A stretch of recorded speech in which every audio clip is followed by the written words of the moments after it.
For a decade, one country sat at the top of a list nobody wanted to lead: China. Every year, more millionaires packed up and left China than anywhere else on Earth. 10 consecutive years at number 1. It became almost background noise in financial news. China loses wealthy residents. The sun rises. The markets open. That's just how it is. And then something changed. In 2025, for the first time in the history of this report, China got knocked off the top spot.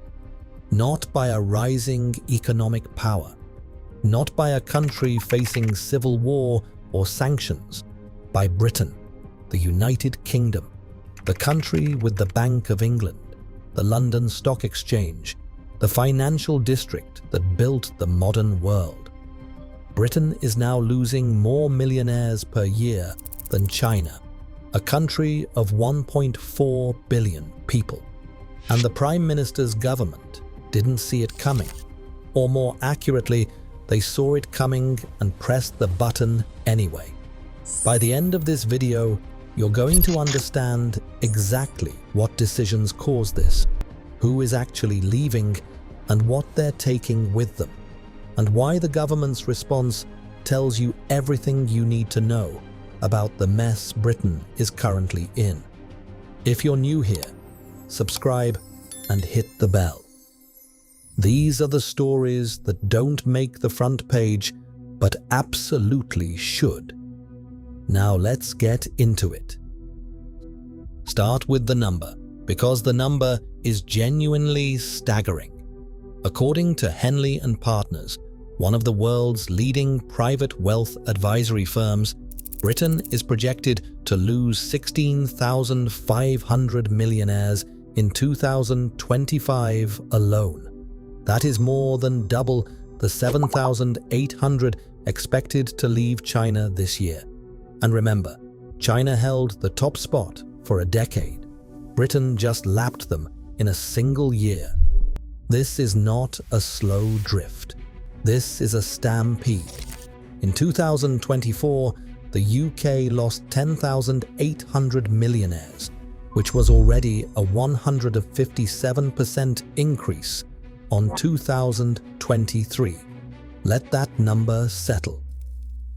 A 157% increase in 1 year. And 2025 is tracking worse. We are talking about 1 millionaire leaving British shores every 45 minutes in 2024, round the clock. While Parliament was in session, while the budget was being debated, while the Chancellor was standing at the dispatch box telling the country this was all going to work, someone wealthy was packing a bag and calling their relocation agent. So, who are these people? Because this is where it gets important. We're not just talking about billionaires who summer in Monaco anyway. In 2024, 78 centimillionaires left Britain. These are people worth at least £100 million in liquid assets. 12 billionaires gone. London alone, one of the great financial capitals in human history, lost $11,300 millionaires last year. These are business owners, investors, the people who fund startups, who sit on hospital charity boards, who employ accountants and lawyers and drivers and personal trainers. Their economic footprint is not just their tax bill. It is everything attached to them. If you're finding this as alarming as I am, do us a favor and hit that like button. It helps this video reach people who need to hear it, and it costs you nothing. Now, to understand why this is happening, you have to go back to October 2024. Rachel Reeves stood up and delivered her first budget as Chancellor. and it was a big one. £40 billion in new taxes. The headlines focused on the national insurance hike on employers, which was significant and controversial on its own. But buried inside that budget were a set of decisions that sent a very specific signal to a very specific group of people, and that group heard it loud and clear. Capital gains tax was raised from 10% to 18% at the basic rate, and from 20 to 24% at the higher rate. Inheritance tax rules were tightened, and the centerpiece, the change that had been telegraphed for months and that Labour had made a manifesto pledge, was the abolition of the non-domicile tax regime. Non-dom status had existed in British tax law for centuries. If you lived in the UK, but your permanent home for tax purposes was abroad, you didn't pay British tax on money you made outside the country. Critics called it an outdated loophole for the super rich. Defenders called it the reason hundreds of billions of pounds in global wealth chose London over Singapore or Zurich. Both sides had a point. But here is what nobody seems to have modeled carefully enough before pulling the lever. What happens if they just leave? They left. The names that have surfaced are telling. Eddie Hearn, the boxing promoter who built the most recognizable brand in British fight sports, relocated. French pharmaceutical heiress Anne Beaufort departed. Lakshmi Mittal, the steel magnate and one of Britain's most prominent billionaires, was reported to be seriously weighing a move. These are not obscure figures. These are people who appeared in the Sunday Times Rich List, who gave to British cultural institutions, who were embedded in the fabric of British economic life. And when they ran the numbers under the new rules, the numbers said, go. Where are they going? Italy, primarily. Italy has introduced a flat tax on global income with no wealth or inheritance tax at all. Malta and Switzerland are pulling in similar crowds, Portugal and Cyprus, and the biggest magnet of all, the UAE, which offers zero personal income tax, investor-friendly visas, and a government that is actively competing to attract exactly the people Britain is driving away. The UAE is projected to gain 9,800 millionaires this year. Britain is losing 16,500. That is not a coincidence. That is a policy consequence. Stay with me here, because this next part is the part that almost never makes it into the coverage. When a millionaire leaves, the government does not just lose their income tax, they lose everything. The VAT on their spending, the stamp duty on their property transactions, the employment taxes from the staff they paid, the corporation tax from the businesses they funded, the donations to the charities that were quietly keeping certain public services afloat. Henley's analysis puts the total wealth being withdrawn from Britain at $91.8 billion in 2025. That is not a rounding error. That is a structural removal of capital from the British economy. The people who defend the policy will tell you that millionaires represent a tiny fraction of all taxpayers, which is technically true. But the top 6% of earners in Britain pay roughly 40% of all income tax. When that 6% starts accelerating toward the exit, you do not raise more revenue. You raise less, and then you have to find it somewhere else, which means taxes go up again, which means more people consider leaving, which means the tax base shrinks further. Jamie Dimon, the head of JP Morgan, described this exact dynamic playing out in New York, and he called it a death spiral. Britain is running that same cycle right now. And if you want proof that the government knows this, look at what happened next.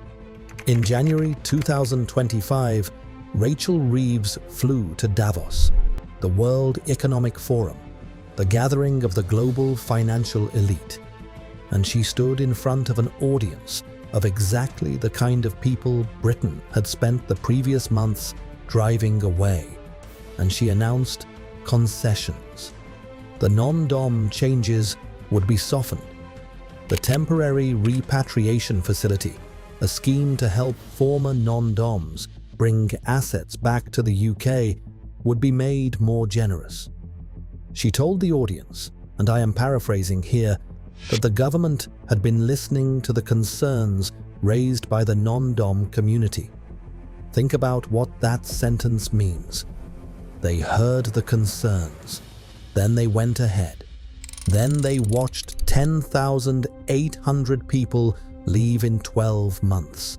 Then they flew to Switzerland to tell the remaining wealthy that actually they'd been listening all along. That is not policy. That is panic with a podium. If this story is making you rethink what you thought you knew about UK economic policy, subscribe to the channel. This is what we do here. No noise, no spin, just the numbers and where they lead. Now, to be fair, there is genuine debate about the scale. Some economists point out that the Henley figures are based on net outflows and may capture people who split residency rather than fully depart. The Tax Justice Network notes that even 16,500 people represents a fraction of Britain's overall millionaire population. These are legitimate caveats. The counter-argument, and it is a strong one, is that the UK has a far more concentrated wealth pool than China. Losing the same number of ultra-wealthy individuals hits a smaller tax base proportionally harder, and the trend line is going in one direction only. Consider what Britain is competing against. The United States is projected to gain 7,500 millionaires this year. Italy is gaining 3,600. The UAE nearly 10,000. These countries are not just passively existing. They are running active campaigns to attract the people Britain is losing. Italy changed its tax code specifically to pull in wealthy Northern European residents. The UAE built an entire investment migration visa system. Britain's response has been to soften the edges of a policy that already triggered the exodus, while hoping nobody notices that the headline numbers keep getting worse. Here's what this is really about, and this is the part that matters whether you have £1 million or 1,000. When capital leaves a country at scale, the consequences are not abstract. They are concrete, and they are local. Investment into British startups slows. Property markets in certain segments shift. Charitable funding for arts, sports, and community institutions gets quieter. The government, facing a shrinking revenue base, starts looking for the next source of tax income. And that search does not stop at the wealthy. It creeps down. Britain is not Illinois. The situations are not identical, but the pattern is recognizable. A tax decision gets made. Wealthy residents calculate their options. They find better ones elsewhere. The tax base narrows. The government finds it has raised less money than expected, not more. And instead of a rethink, there is a partial concession, some adjustments at the margins, and a lot of language about fairness and stability while the underlying dynamic keeps running. For centuries, London was a place the world's wealth chose, not because it was forced to, because it wanted to. The legal system, the culture, the schools, the financial infrastructure, they all sent a signal that Britain was worth the cost. What the 2025 Henley Report is saying, with the bluntest numbers this industry has ever produced, is that for a record number of wealthy people, that calculation has changed. The cost now exceeds the draw.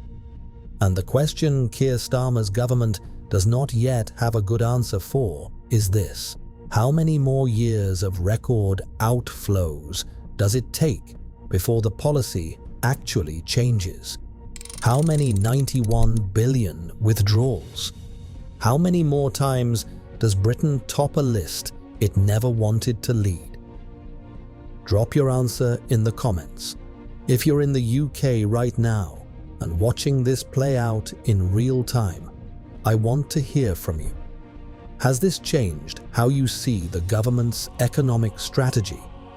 Are you watching businesses or jobs disappear from your area? These conversations matter, and the comments section is where they happen. If this video gave you something to think about, hit the like button and subscribe if you haven't already. Share it with someone who thinks British economic policy is going fine. We post regularly on the stories that the mainstream coverage glosses over, and you won't want to miss what's coming next. Stay sharp, follow the money, and we'll see you in the next one.